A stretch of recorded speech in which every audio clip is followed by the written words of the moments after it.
my beautiful motorheads. Welcome to Feroz, where we inspire you to live fiercely. I'm your host, Anik Magak. Today's guest is Robert Pandya. He's a longtime industry expert who currently works for the Barber Museum as a communication director. In this episode, we share some stories about events that he's thrown, motorcycles, and the joy of riding.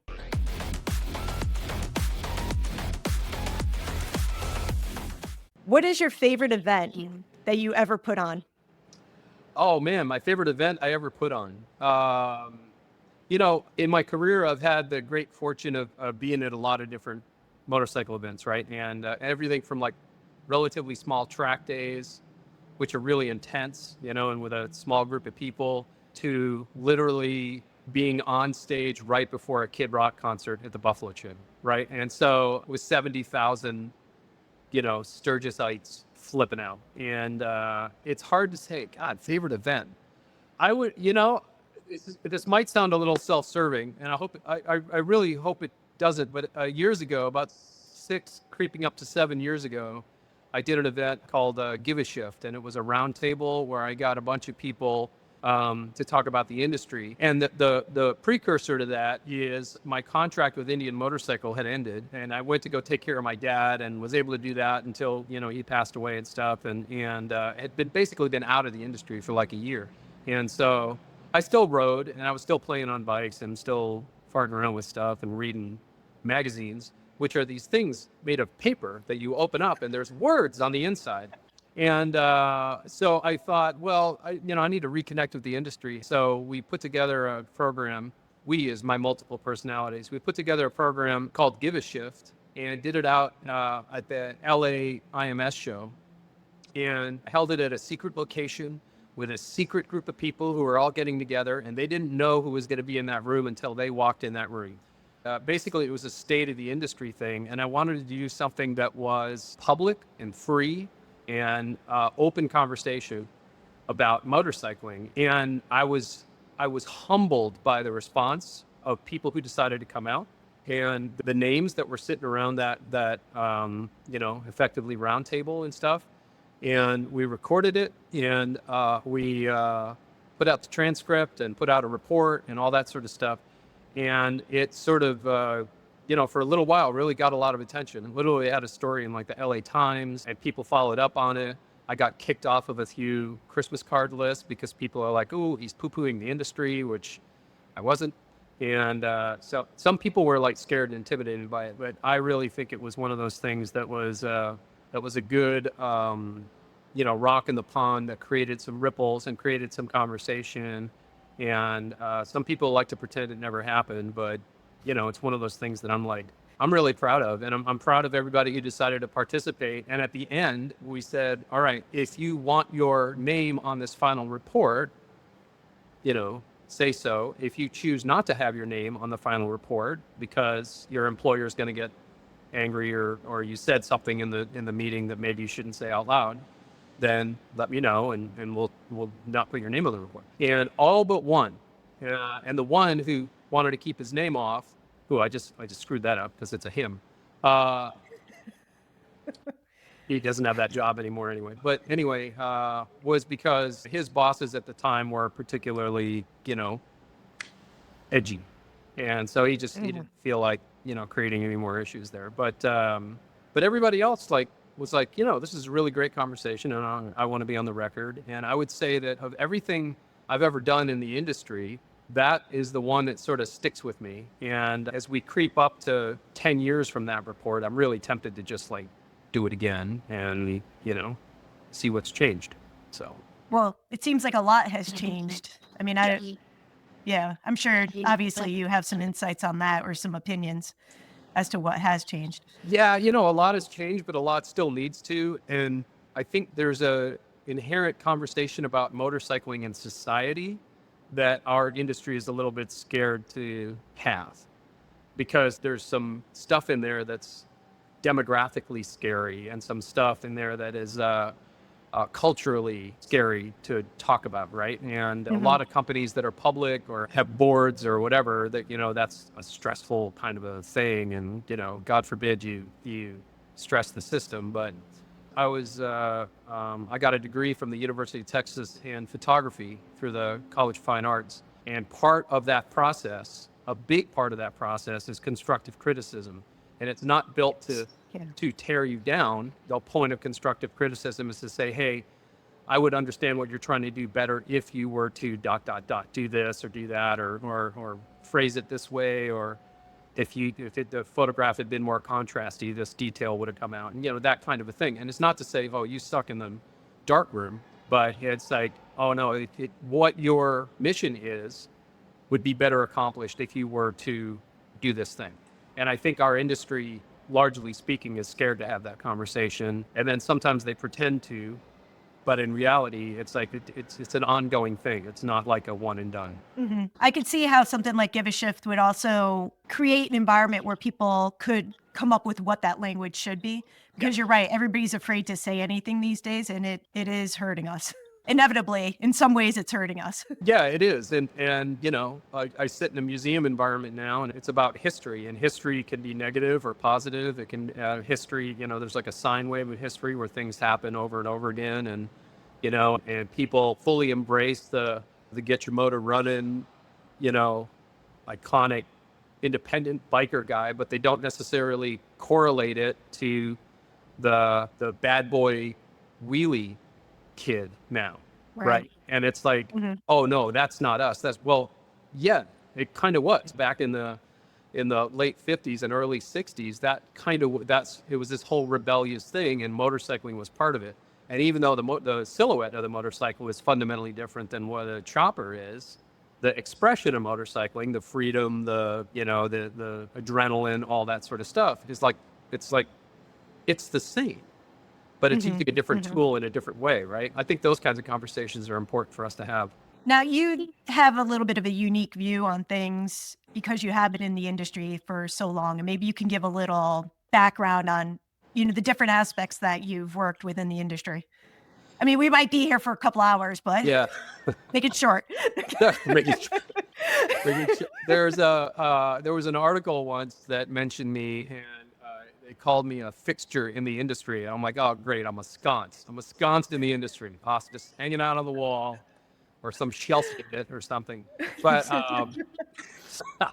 anyway, yeah, I've been fortunate to be around it for 3 decades, and all the way from being a sales guy on the floor, selling Yamahas out of a store in Dallas at the time. I worked as a service writer in Austin and used to sell brake pads and blinker fluid on a regular basis. And then I had an opportunity to work with Aprilia USA and met the guy who fundamentally deflected my career from photography, which was my main focus at the time, to getting into the OEM side of things. That was a guy named Bill Stone, who lives up in your neck of the woods, up in Derry, New Hampshire, actually.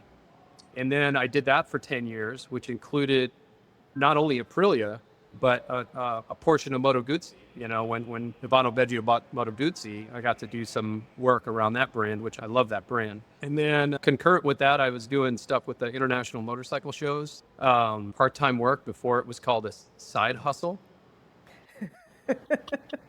I wasn't hustling, I busted my butt.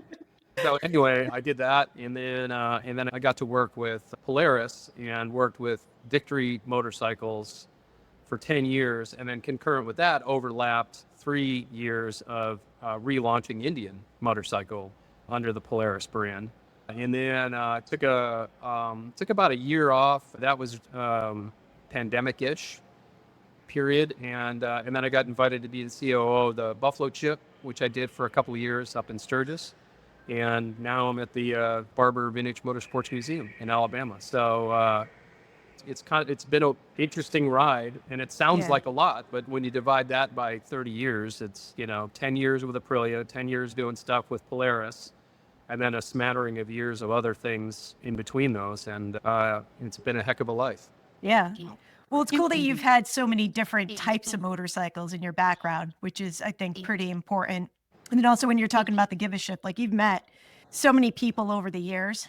And one thing that I've always been impressed by you in general, and especially with social media, is actually how honest and forthright you are about not only your personal life, but like also your viewpoints. Like you're very outspoken, which is, I think, good. going back to what you were saying earlier, like good for the industry.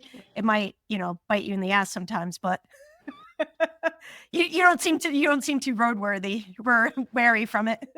I'm definitely not roadworthy these days, but I'm not road worn either. So anyway, but no, it's a fair point. I think in our industry, there's a lot of people who are outspoken in the way they work, and they're driven in the way they work. I'm sitting here in the Barber Museum. This place wouldn't exist were it not for George Barber and his initial endowment, his vision to have the world's greatest motorcycle museum, which he accomplished. So it takes people who are bold and think big and aren't necessarily intimidated by a bunch of little voices saying, "Oh, I don't know if that's going to work, and you can't really, and what about, and blah blah blah blah blah." And it's like, well, that's if you're gonna aim for average, you will probably achieve your goal. And that's not been my thing. It's like kind of, go big or go home. And with the constant focus that a friend of mine, Mike Schell, said in a meeting once, and it was a particularly contentious meeting with Aprilia at the time. And he said, he sat back and he goes, this is supposed to be fun. And that was like an arrow to me. I was like, wow. I was like, yeah, it's supposed to be fun, And so I've realized, there's been plenty of times of stress and whatever, but it's supposed to be fun. We're in a fantastic world here, and just like a great ride. You can't wait to see what's around the corner, So. Yeah, I have to say that one of my favorite events that you ever put on was that Aprilia women's event. Oh yeah, that was great. Yeah, at VIR, which was after all these years, is literally the best event I've ever been to. And just to give context, I mean, you could talk a little bit more about it, but I do have to share because I'm like, there's sometimes I think about it, I'm like, I can't believe they let us do this, where you had the full fleet of Aprilias and we got to ride them on the track, melee and everything. But the funniest part about that was most of us were too short to reach the ground. So you guys were just standing there as we were coming into the pits to grab the motorcycle, make sure that we didn't. Yeah, we had a bunch of spotters ready to catch. That's a lot of faith that everyone remembers where the front brake is. So yeah, I know. And there were people there. I mean, I was racing at the time, and Samara Tulkin, who I came with, also was a racer. But a lot of women who showed up had never been on a track ever. Yeah. I mean, it's, the truth is that we're all human and we all have our fears and we all have the things that we have to get over. And I think that the thing that was really great, and that started the Femmoto series in the States, which went really big until the first motorcycle crash of 2009-ish, I think it was. And, but anyway, that event, I think I'm still friends with a bunch of folks who came through that program. Yeah. And some of those women are literally, movers and shakers in the industry and stuff like that. But I think that the negative cloud of, oh, what if, thinking least common denominator just gives you that result. And so you have to have some faith in humanity. You have to step back a little bit and go okay, what would be the overwhelming fear? What is the thing that's gonna scare somebody? And not having men on the track was number one thing. It's it's remove that. And we did get it to the point where it was literally only women coaches, which is fantastic. And what I've learned is most women aren't necessarily intimidated by crashing. They're intimidated by tipping over. They don't want the embarrassment of oh, I couldn't reach the ground and the bike, fell over, right? And so when you put together things in the right way to address those situations, and you quell those fears on the way in, and you understand and have empathy for somebody who is shorter in stature or who has never been on a bike or has all these uncles in the background going oh no, 1,000cc bike that's way too big for you, little girl, and all this stupidity that's out there is you open up people's worlds in a fundamentally compelling way. And that's what I see in kids programs, some of which we do in the museum and that are happening out in the world out there, is it's really easy to say no for 1,000 different reasons. And it's really bold to say yes, and let's figure it out. And we need more of that. And that's, I think those are the people in society, and that we need in motorcycling really bad is like, yes, let's figure out, because for every yes, there's going to be 100 lawyers that are like, no, or people that think they're lawyers that are like, no. And, and so it's like, we can be better at this, Hmm. One thing that's a great example of that I was fortunate to get to run for IMS was our Discover the Ride program where Yes, that was it. Yes. yeah. Yeah. I wanted to bring that up as my second favorite thing that you've done that Ooh, I've attended. Yeah. cute people. So So yeah. you have to explain this because this is also, I was like, I can't believe they got the okay to do this. Yeah. Oh, yeah. That was swimming through nose for a while, right? And so basically, Tracy Harris, an amazing woman who ran the IMS tour, got in touch with me, and she wanted to tap into creative brain. And we came up with a program called Discover the Ride. And we took 0 electric motorcycles. And I had visited with 0, just being an enthusiast and owning one. I'd visited with them. And I was visiting with the CEO. And I was joking about how the first time I loaded the bike, I damn near like shot it through the windscreen of my van because I slipped and got on, and it just, it was like going. And I'm like, is there any way that you can have a loading mode where like in the dashboard, but no matter how much I twist it, it'll only go like 1.5 miles an hour or so, you know what I mean? But it'll keep going 1.5 miles an hour no matter what. And so he's like, that's a good question. He calls up an engineer. Engineer says, yeah, we can do that. So I borrowed a DS, and I'm riding around the hills out in California. And I'm thinking to myself, man, if they can make it go 1.5 miles an hour, they can make it go 11 miles an hour. And we can teach a whole bunch of people how to ride motorcycles because there's no shifting, there's no heat, there's no sound, there's no vibration, there's minimal distraction on an electric motorcycle. And so when Tracy asked this thing, this idea had been floating around the back of my head. And so she asked about this thing, and we ended up creating an oval on carpet so that the traction was consistent as opposed to different patches of polished concrete flooring, which is sketchy. And the 11 mile an hour speed was set because that's any reasonable motorcycle rider could hold it pinned wide open at 11 miles an hour and make this course without a problem, right? And so what we did, this is the critical thing. What we did is we made the computer only realize 3% of throttle rotation, and then we speed limited it to 11 miles an hour. So those two factors alone is what made that easy to approach. So the mechanical equivalent would be to put a block of wood underneath the accelerator pedal of a Corvette and pull out all but 2 spark plugs, right? And the thing's going to run like a turd, but it can't do a burnout. It's, you know what I'm saying? No matter what you do, it can't hurt you. So it was great to see that emulated later on. Harley Davidson, they did a program where they speed limited the lower gears of their motorcycle. The folks at MIC created a program that had a lot of those elements. They wouldn't necessarily admit that, but it had a lot of those elements to it. And I think that that's one of those things that, how do we widen the funnel? Yeah. Well, an electric speed limited motorcycle indoors with safety gear and instructors right there is like, well, that's we could do that in the Mall of America. We don't have to do that in a motorcycle dealership parking lot where it's all intimidating and stuff. And a couple of things that I want to note on that was that you were doing that at the IMS International Motorcycle Show. It was happening in New York City at the Javits Center. That's where I experienced it. Yeah. And I think the one really smart thing about it was that you had people get onto electric bicycles first, just to make sure that they could balance out and then do the zeros afterwards. That was critical. Yamaha electric bicycles, Drew over there, he stepped up, he got it, right? And luckily there was a Yamaha electric bicycle division that would get it, right? Yeah. And that was the one area where I actually agreed with the legal team. Yes, you need to know how to balance and ride a bicycle first. That's the fundamental number one thing. I'm like, okay, lawyer guy, now go away. I got the rest of it. But anyway, that was a critical part of it. But it was cool at the end to see these people that went to the show and they were just zinging around with these smiles on their face, because a lot of people who just show up to the IMS is to voyeur, right? Maybe they don't personally ride, but they love motorcycles or are intrigued by it. So I thought that was just awesome.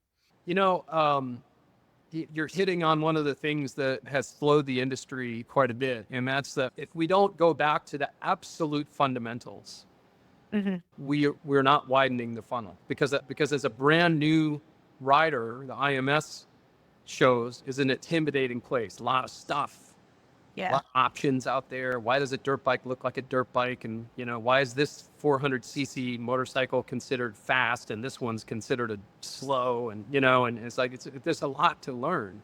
But when somebody went through that experience and they got on the electric bicycle and then they got on an actual genuine motorcycle and got off of that, their perspective fundamentally changed. And there was like 4 or 5 times that I would recognize a woman would come back to be there on a Friday, and I'd see her again on Saturday or Sunday or something like that. And she's like, yeah, I ditched my husband because he kept giving me advice that I didn't want to hear. And I just wanted to be at the show by myself to check it all. I was like, my work is done. Exactly.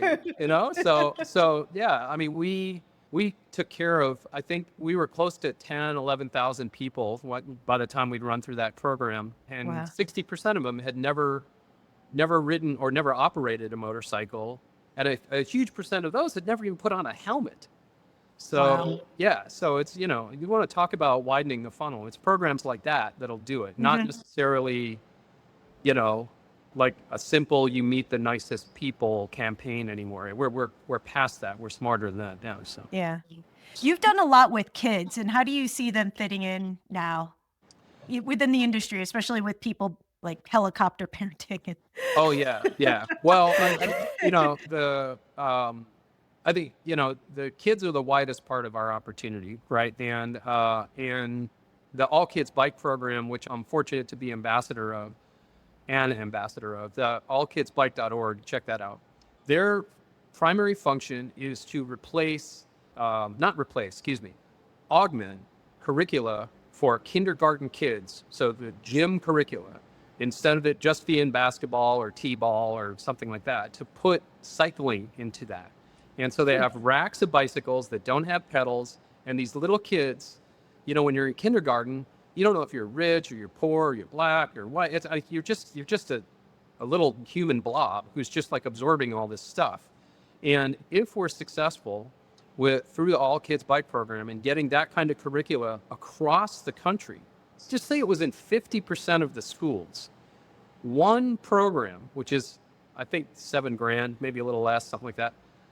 That one program lasts 5 years at the school and will touch every child in the school, and every kid in the school, regardless of socioeconomic status or what their neighborhood is like or anything like that, will learn how to ride and balance on 2 wheels.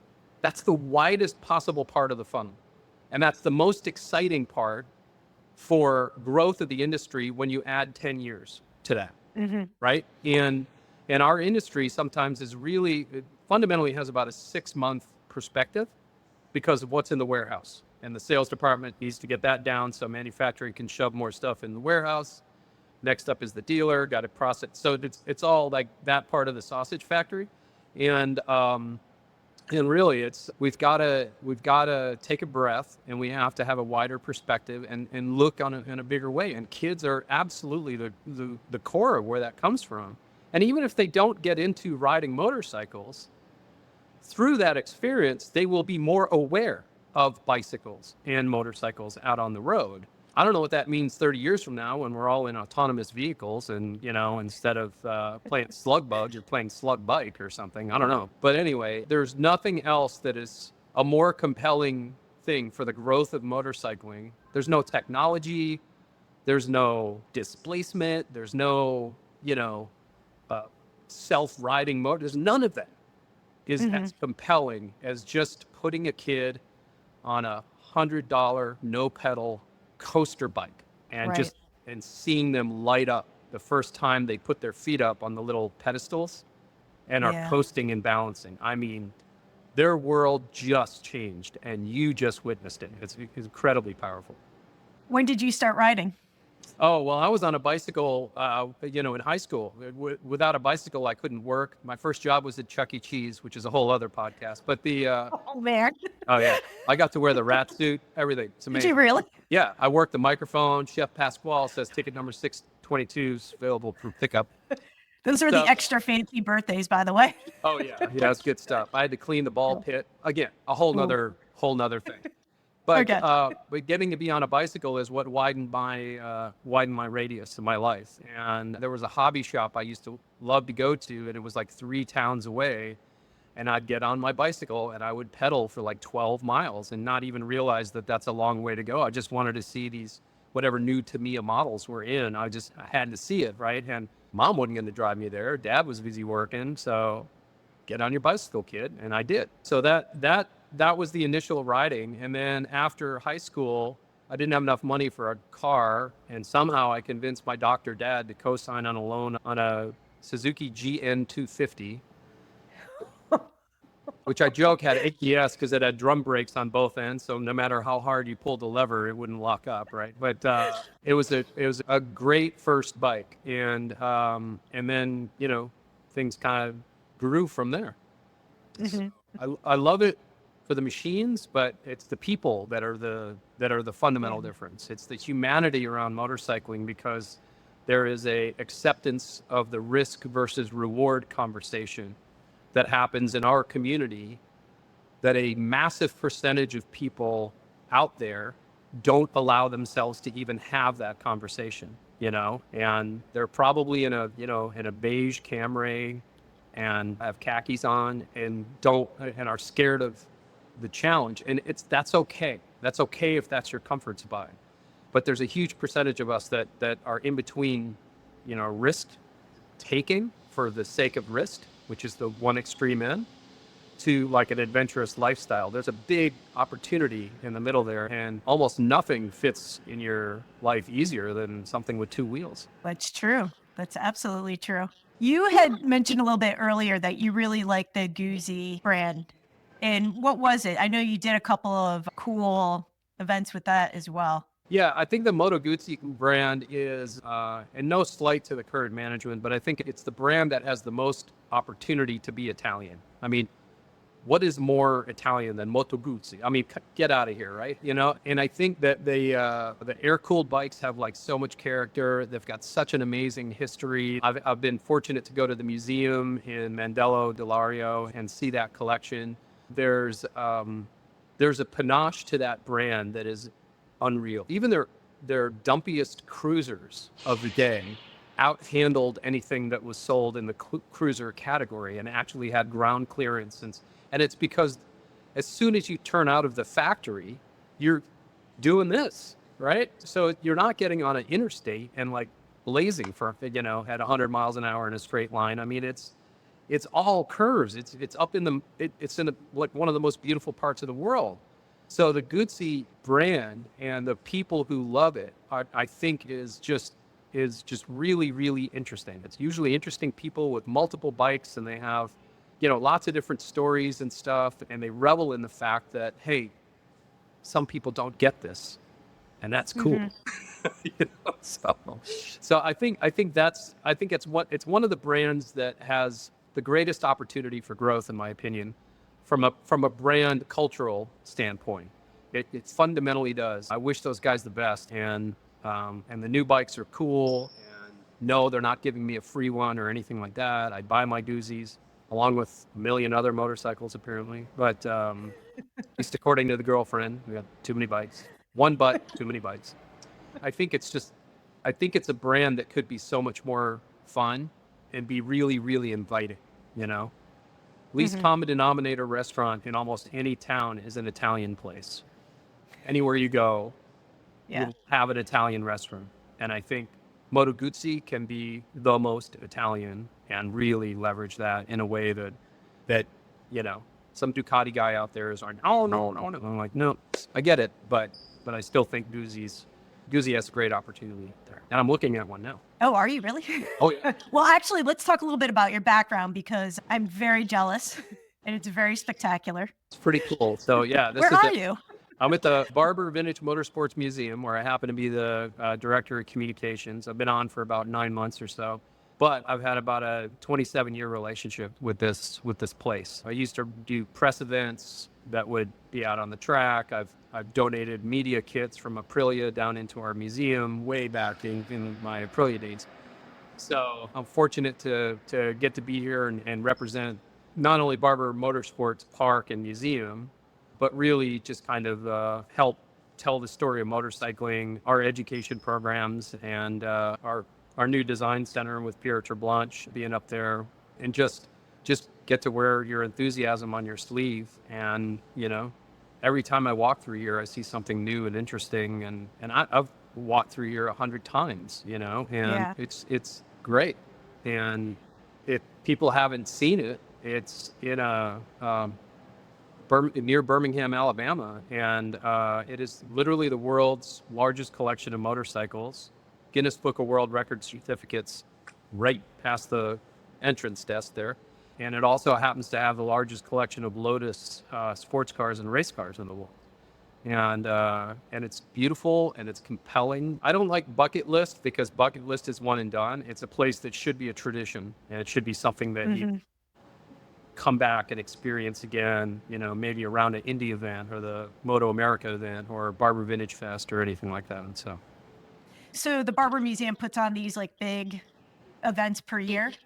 well, Barber Vintage Fest is our biggest event. That happened just a few weekends ago now. And it's coming up again. 2025 is our 20th anniversary. So first weekend of October, 3rd through 5th, is the 20th anniversary.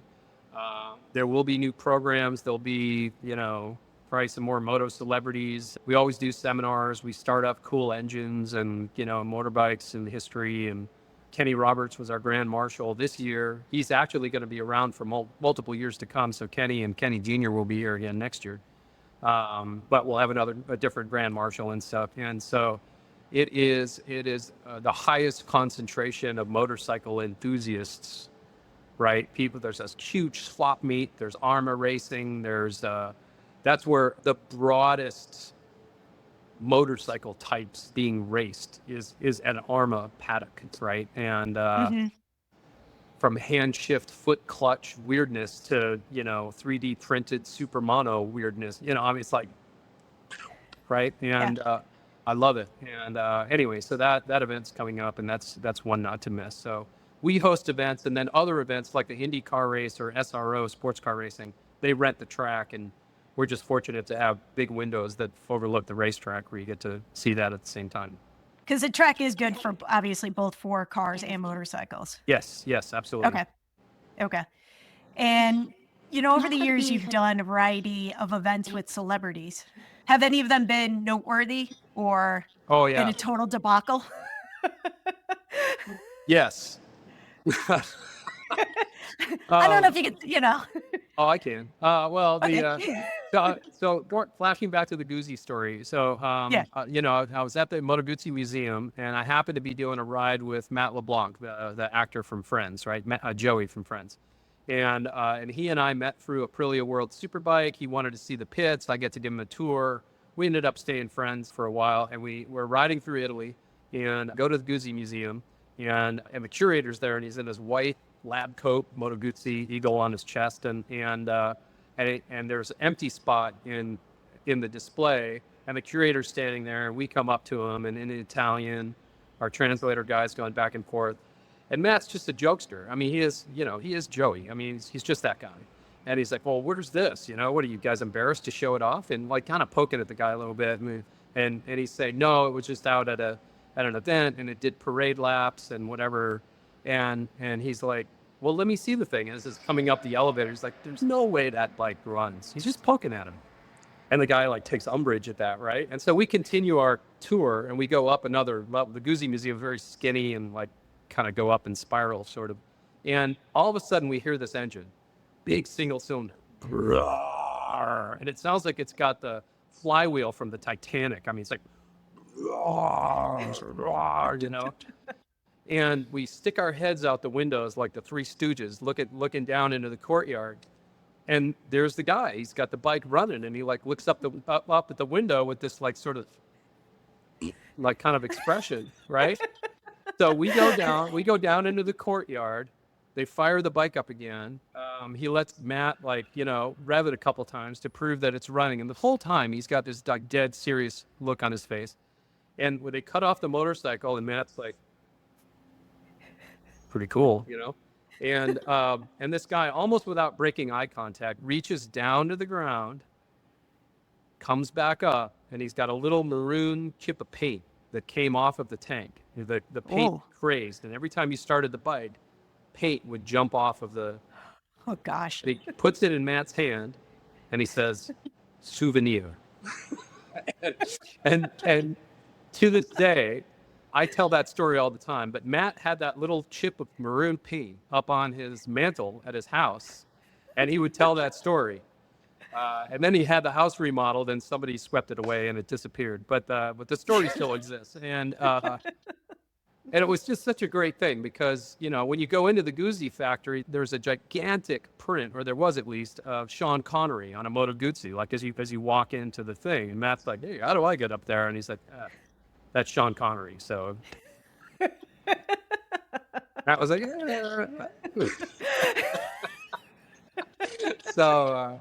Anyway, it was pretty cool, and we probably created additional warranty issues for Aprilia when we toured the factory, and all of a sudden the workers like screwed up torque settings because here comes Joey, the favorite character from Friends in Italy, is like walking through the plant, and but that was an amazing trip. So, and I'll tell you that one of the things that I've met a lot of celebrities around motorcycling, and one of the things they love is the anonymity of it, that you put on a helmet and you're just somebody else out there. And, he used to fill up his gas tank and never take his helmet off. And he was just another guy. And he loved it for that he could sort of escape fame in that way. And I think that's one of the things that the Ryan Reynolds out there and the Dax Shepards and the others that are into it that can hide a little bit. Now you're in this beautiful museum, obviously, with all these gorgeous motorcycles behind you.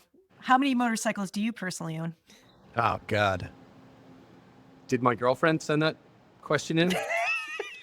This is great. I love asking this question. I ask everybody who comes on here, and everybody either feels a little bit guilty, or they've got a story, or this is why it ends up being such a great question. I just started, like the Matrix, where it's like, that coming down. I just start to think of all the parts I need for all my different project bikes. That's what I see. It's just like that. So the second part to that is I need to ask people, like, how many of those bikes run? Because then they're like calculating. That is a mean question. That is mean. So there's 19 motorcycles in the collection, and I'm fairly certain at least 7 of them are running. And of the 19, at least 15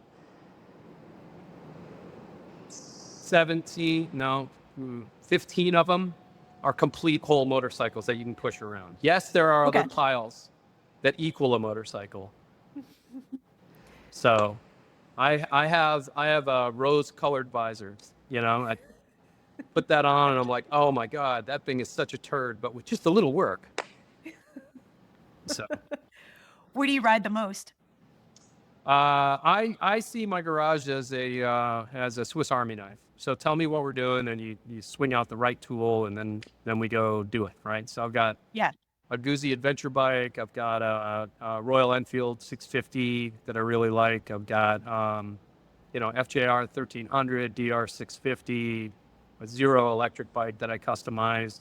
I just picked up a Husqvarna 701 Vilpitten. It's all carbon fibered up. I bought that through Iconic Motorbikes, and that's going to be a dedicated track day bike. I'm just falling in love with the super mono idea, and having a 75 horsepower lightweight single cylinder bike is pretty freaking cool. So anyway, that's tools for the job. I got a little Buscadero mini bike. I've got a gas trials bike.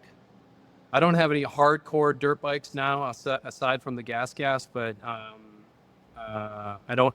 The DR 650 is as rough as that gets these days. But in the past, I've had like KTM 450s and stuff. So I've got a Guzzi. Oh my God, gonna make me cry. It's so much stuff to do. I don't want to stress you out. Well, you did. See, the great thing about owning the motorcycles is that you can get to them when you get to them. It's okay. They take up very little space, and when the project's ready, you're ready. I've also got like a 1926 Model T, and so I look at that thing and I go like, wow, that's taking up like 5 motorcycle spaces there. I could reach 20. That might be a problem. Anyway. I'm just a gearhead, and I love anybody who enjoys anything that has a throttle, from a remote control airplane to a freight train. I don't care. If it's got a throttle, I'm interested, and I can speak some percentage of language that the other person can speak. And if you're an enthusiast around throttle things, you're my person. And I love that. Motorcycle is the tippiest part of that, but yeah, airplanes. I love airplanes. You know, I said all of that stuff is just so cool. So, as we kind of wrap up here a little bit, is there anything else that you want to talk about? Oh gosh. Well, listen, I think first off, I appreciate your time and what you're doing and putting this together. It's awesome to hear different voices out there, and if I've annoyed anybody and you made it this far, perhaps I'm saying something that you need to hear anyway. So the point is I think that reminder that this is always supposed to be fun, the reminder that you can probably cut the lawn later when it's a nice day and just go ahead and go ride your motorcycle instead, that you can teach somebody how to ride on two wheels, that you can be a mentor, that you can be inspiration in the neighborhood. You know, and just let a little kid sit on your motorcycle is like, that might be the thing that gets them going. That it's not, there's no secret cabal of, you know, of a secret chamber inside the MIC where they've got all the secret sauce for how to fix motorcycling. The fix is in each individual rider, and that's when you stop listening to the static of why things won't work, and you get into the decision that it can work. That's the power that we all have as individual motorcyclists. And you don't have to have 19 motorcycles, and you don't have to have a shop, and you don't have to have a ton of money, and you don't have to have any of these things. You don't have to have any of it. You don't even have to have a motorcycle, but you can be the evangelist for an adventurous lifestyle. And I think that, you know, once you've experienced a life on two wheels and the community around that, you don't want to turn away from that. And I think that that's the thing that we can all do. And then, you know, just because I'm sitting in the museum, I'll remind everybody, first weekend of October, Barber Vintage Fest 2025. Be here. Well, I'm hoping to be able to make it this year or in 2025, because I've given you I've given you a 1 year notice, so you're okay. I don't have an excuse. I expect a calendar reminder to now get that done.